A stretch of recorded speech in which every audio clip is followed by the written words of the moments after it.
Thanks for joining us here on Indivisible. I'm your host, John Stubbins. We are proud of having you with us tonight. Thank you for joining us. This is the show where we put God, family, and country first, and we will always tell you the truth because that's what matters. You need to have that or you don't have much.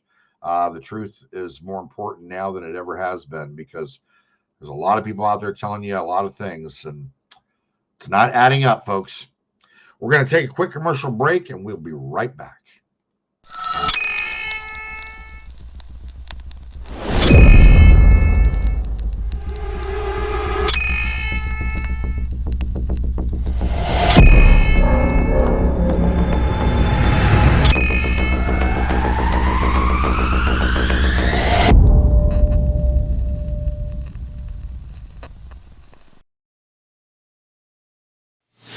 By now, you've all heard me talk about Mike and his great products. Well, guess what? Mike's now introduced his MyPillow My Slippers, which are fantastic. Great on my feet, soft as can be. I love them. Mike's taken over 2 years to develop these slippers. He's designed them to wear indoor or outdoor all day, all night long. Made with MyPillow foam and impact gel to help prevent fatigue. Made with quality leather suede. For a limited time, Mike is offering 40% off his new My Slippers. The My Slippers are so comfortable, you're going to want to get them for the whole family. Go to mypillow.com and click on the radio listener square and use promo code Indivisible.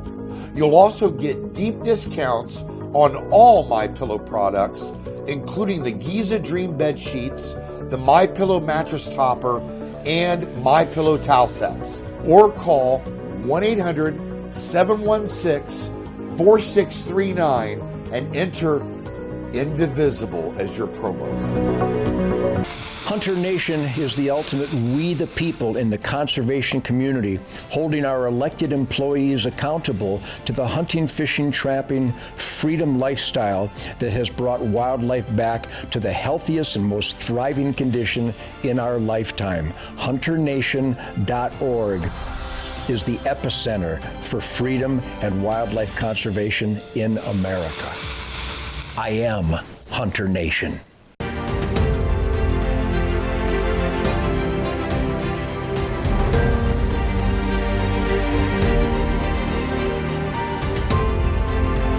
The Isaac Law Firm, protecting men in family court.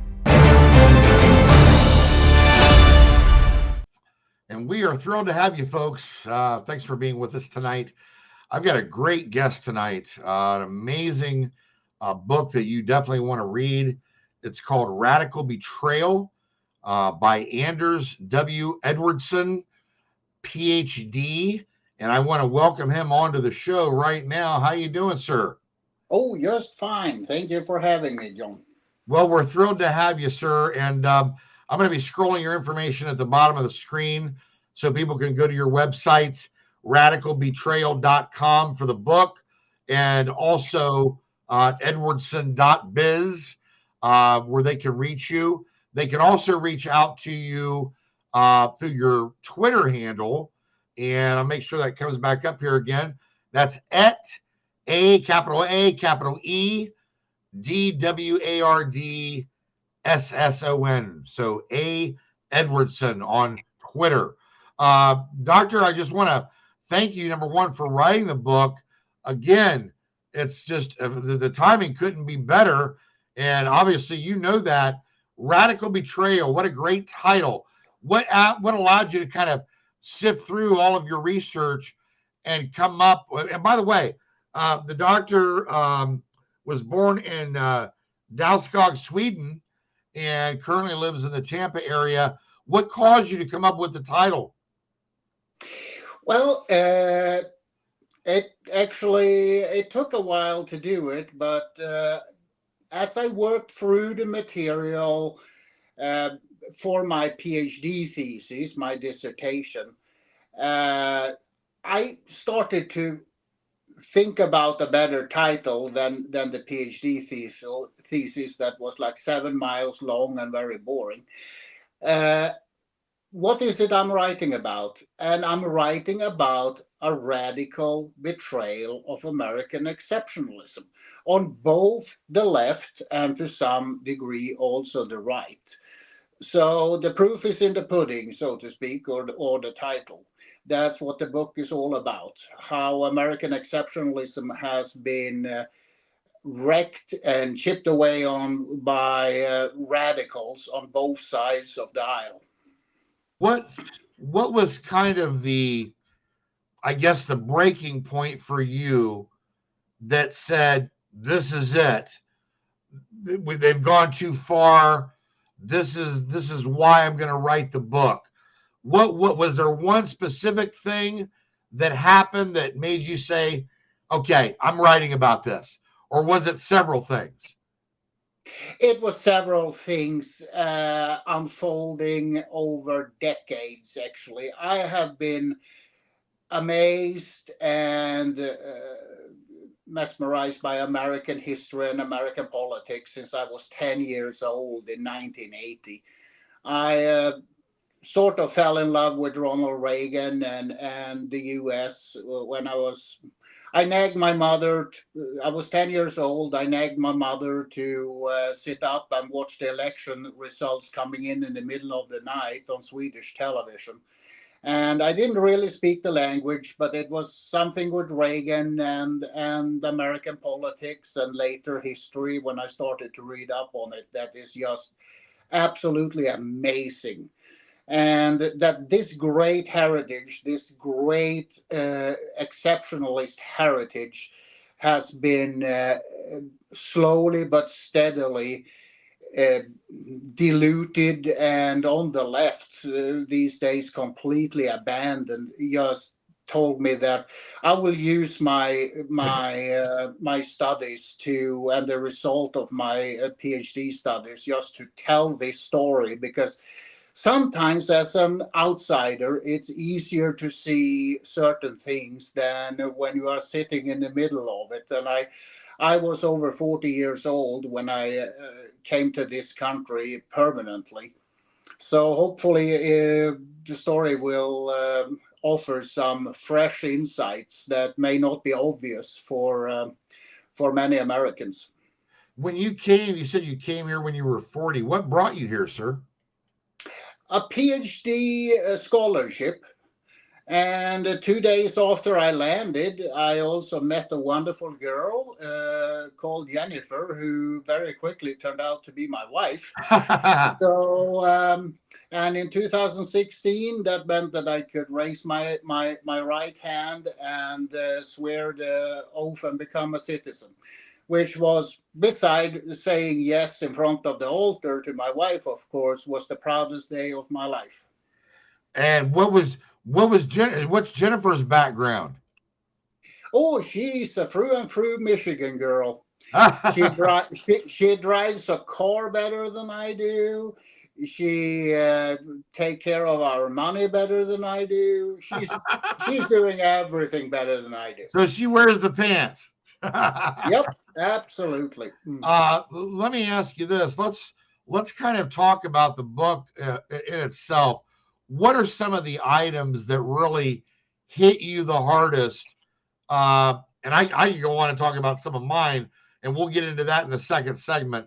I want to go back to World War II and kind of talk about the beginning of that decline that you mentioned. But what are some of the things that hit you the hardest when writing this book that you said, this is, this is really bad, and this has really gotten us there, and that's really astonishing that this would happen in America? What are some of those items? Well, if we take the two main items on the left, it's effectively the total abandonment of the founding fathers' exceptionalist heritage. They set up a country that was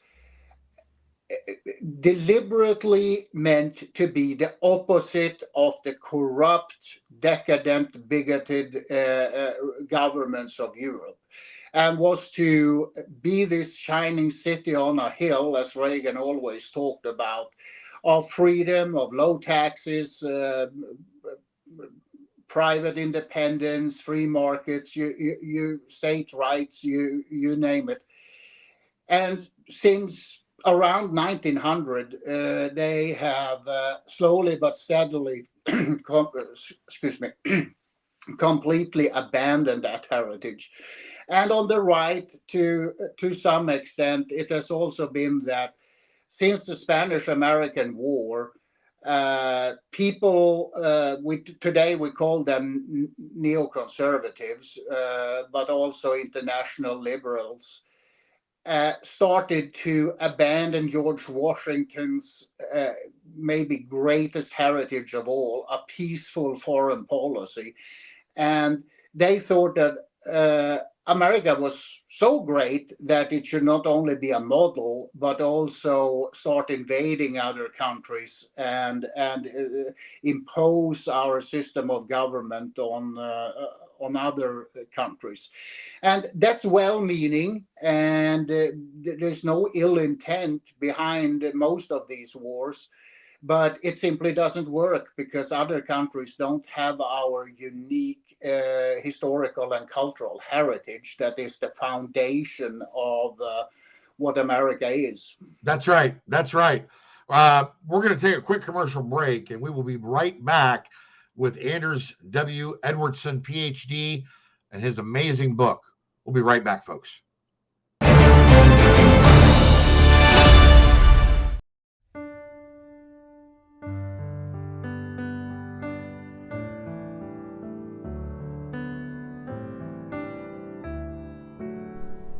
Here's to the overlooked, the overworked, the underappreciated. Here's to the fighters to preserve our freedom, our liberty, our rights, our faith. Here's to the workers, the farmers, the first responders, and those who serve so bravely in our military. Here's to Americans who proudly hold tight to our values: God, privacy, freedom of speech, life and liberty. Here's to the patriots who love this country and everything it stands for, who should never be canceled for believing in America and the blessings of liberty. Finally, there's a bank for you, Old Glory Bank, named after the flag that represents the fabric of this great country and the people of Old Glory Nation, the engine of America.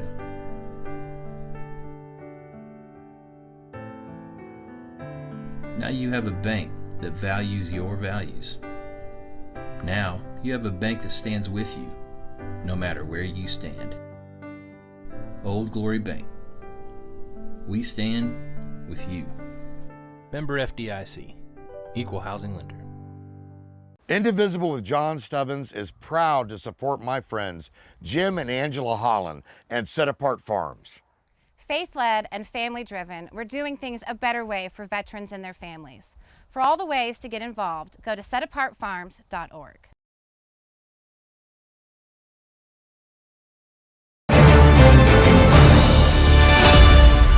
And we are back with Anders W. Edwardsson, PhD, and his amazing book, Radical Betrayal: How Liberals and Neoconservatives Are Wrecking American Exceptionalism. And again, not only being just a fantastic title, folks, but it leads me, because we talk about the border constantly, which is well beyond a crisis. It's an invasion. We talk about the Constitution. We talk about our military. We talk about foreign affairs, what's happening overseas, over in Israel, with China, our investigative work right now with Adam Schiff and the Russia hoax, and everything that we do. But it always leads me back, especially when you're talking about Marxism, it always leads me back to World War II, because in World War II, and I'm sure that you've studied this, a doctor, especially for this book, that the decline which you're seeing and have been seeing, not only with the Constitution, but even in our government, which is just sadly been infiltrated by what is referred to as Islamic Jihad, and it's not just Islamic jihadists that have infiltrated the government, but others as well who wish to do us harm.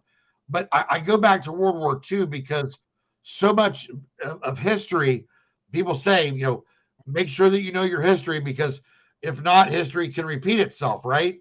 And you see what happened to the Jews, for instance, in World War II, and so many Jews being led to the slaughter, to the gas chambers, and not even realizing what was happening until the very minute that it was just too late.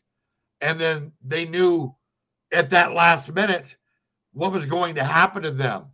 And you can only imagine not only the fear, but the emotions in a snap flash of a moment in time that overcome those people. And all the millions of other people that were killed during World War II, all the great soldiers from the Allied forces that died. My grandfathers fought in World War II, both of them, and those were our best people. And since then, we've bled off more and more, all the way up to this woke military nonsense, which you've seen.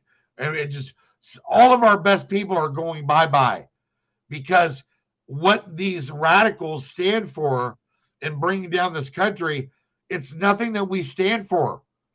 It's nothing that we're going to tolerate. We don't endorse it. We're American patriots. We love this country.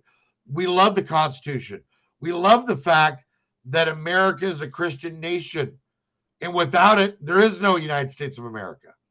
And I'm sure that World War II has come into play with you writing this book.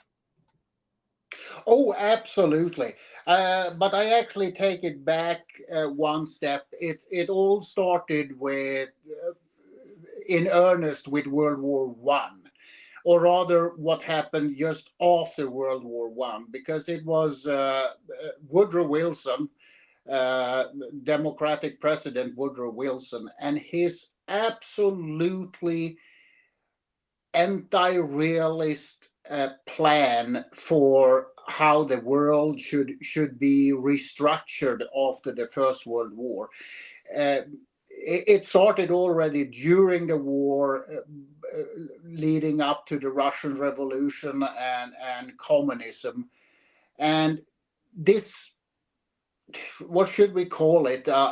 This daydream of being able to restructure the whole world and set it up so it would only be capitalist democracies everywhere. It's a very nice dream, but you have no knowledge, or at least no respect for history and culture when you are trying to do something like that. And that in turn, the problems that was created by Woodrow Wilson and the Versailles Treaty led up to the Second World War, which was, I must say, was the most, that is a war that we definitely needed to join and win for civilization, so to speak, because if Hitler had won, it would have been a disaster, a global disaster. I don't think we can say the same thing if Germany had won the First World War. It would have been a backlash for democratization and stuff, but it wouldn't have been the absolute disaster that victorious Hitler Germany would have meant. And so all these things, they go in together, and you can of course not cherry pick which, in hindsight, which war we should have fought and which one we should have stayed out. But it's the overall picture that all these wars we have got into, especially the last 20, 30 years, has, together with the liberal welfare state, directly ruined this country. We are $34 trillion and counting in debt. And 25 trillion of those are probably because of Lyndon Johnson's Great Society, but so say 10 trillion, and that's a heck of a lot of money if you ask me. Oh, that we have paid. We could have had a balanced budget today and no national debt to talk about if we had on one side not introduced a federal welfare state, and on the other not participated or instigated or many of these crazy wars. yeah, the welfare state, the Great Society, like you talk about, that has been a disaster. The racial politics of the left. You go back, you mentioned the Treaty of Versailles, 1919. It's interesting because, Hitler wanted to undo that treaty quickly. And in fact, they met in the same train boxcar to sign the new agreement. Hitler wanted to make a point, and he did. But, it's interesting because also you mentioned Russia even before that. And, Russia, and I say this all the time because Hitler gets all the blame, but nobody blames Stalin. And Stalin actually killed more people than Hitler. I mean, when you combine the two, you're talking about, over 100 million people dead from the two of them alone, and the disaster that they plagued upon Europe and the rest of the world. And I just think about all the great men and women that died leading up to and during World War II until the culmination of World War II. It's just so sad. And then to come where we are now, it's almost like, you think about 9/11 and, people seem like they were coming together around the time of 9/11, and it only lasted for a little while and then it was gone. And people seem to refuse to learn from history. And that's the key. And if we cannot learn from history, we're doomed to repeat it. And that's where we are right now, even politically here in the United States, domestically and abroad, which who knows what's going to happen, but it doesn't look good right now. No, it definitely doesn't. And just to go back to that, the Treaty of Versailles, as I said, that set up the theater, the scene for everything more or less that has happened since. Because without the communist revolution and communist Russia, Hitler would never have got into power. That's right.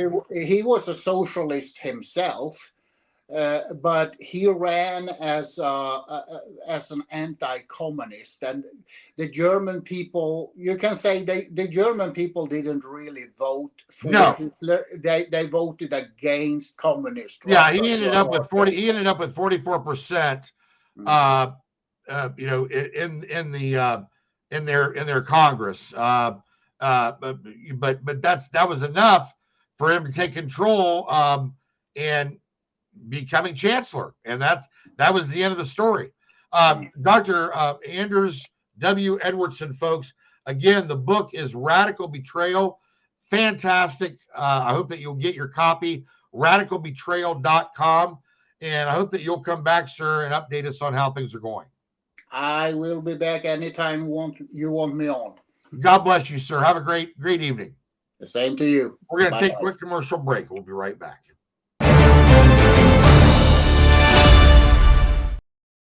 Indivisible with John Stubbins is proud to support my friends Jim and Angela Holland and Set Apart Farms. Faith-led and family-driven, we're doing things a better way for veterans and their families.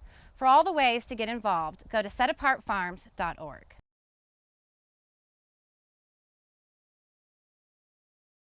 You guys, we do have the MyPillow 2.0 or 2.0, MyPillow 2.0, the best pillow in 20 years. We've improved on the best sleep ever, and use that promo code Indivisible. Indivisible.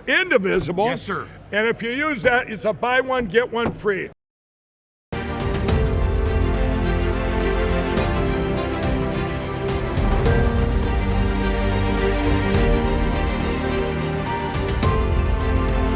The Isaac Law Firm, protecting men in family court.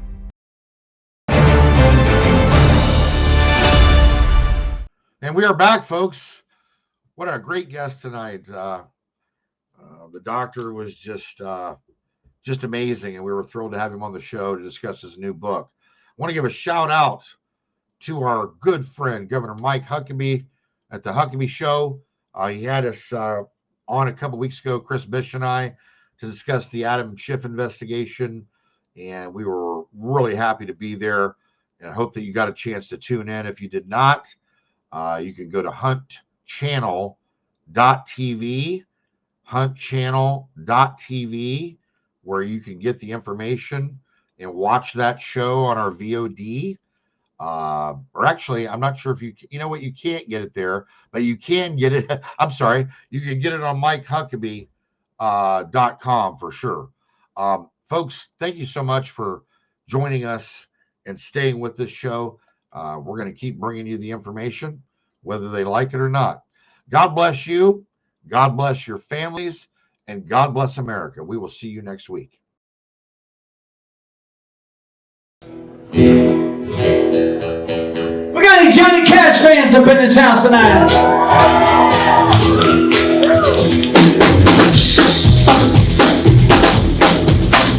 Well, here's a burning thing, and it's me, a fiery rain.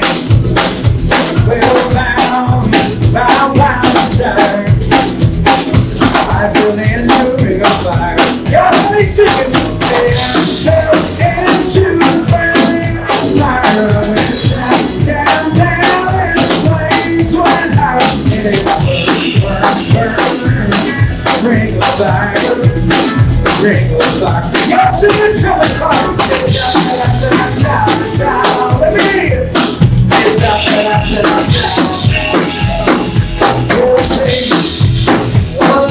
Sweet and hearts like our feet. I feel for it like a child. Oh, and about a while. Here we go. Into the burning of fire. I went down, and the flames went high. And it burn, ring of fire, ring of fire. This is our country. Do not forget who you are. Do not forget what your DNA is as an American. Do not forget it for one damn second. We stand on the shoulders of greats, and we're the next great set of shoulders. Can I get a hell yeah out of this crowd one time? Here's some Charlie Daniels.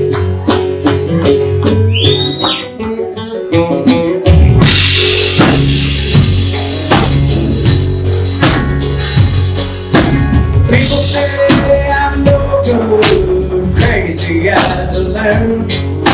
I get up in the morning, get down in the afternoon. Kinda like my old blue chick hound, I like a dead round in a shade. And I ain't got no money, but a damn sure body's big. And I ain't asking nobody for nothing if I can't get it on my own. If you don't like the way I'm living, say just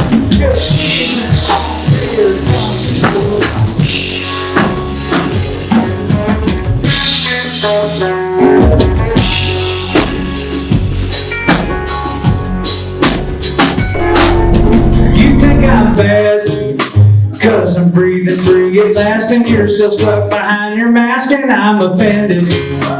You're offended. Yeah, let's all get offended tonight. I'll order us a beer, we can sit down right here, screaming, yelling, cussing, fussing, fine.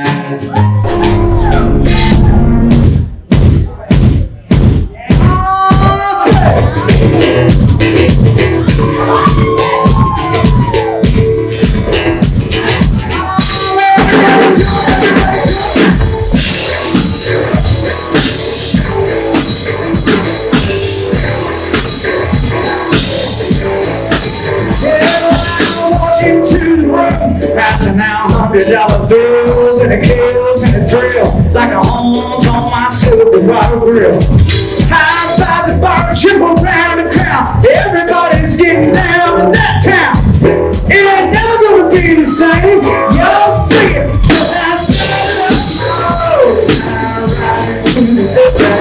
I made a lot of niggas. All the girls down to the track. Riding up and down the way.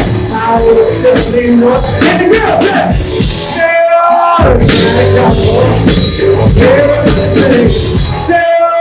smack down for if tomorrow all the things were gone, I'd worked for all my life, and I had to start again with just my children and my wife.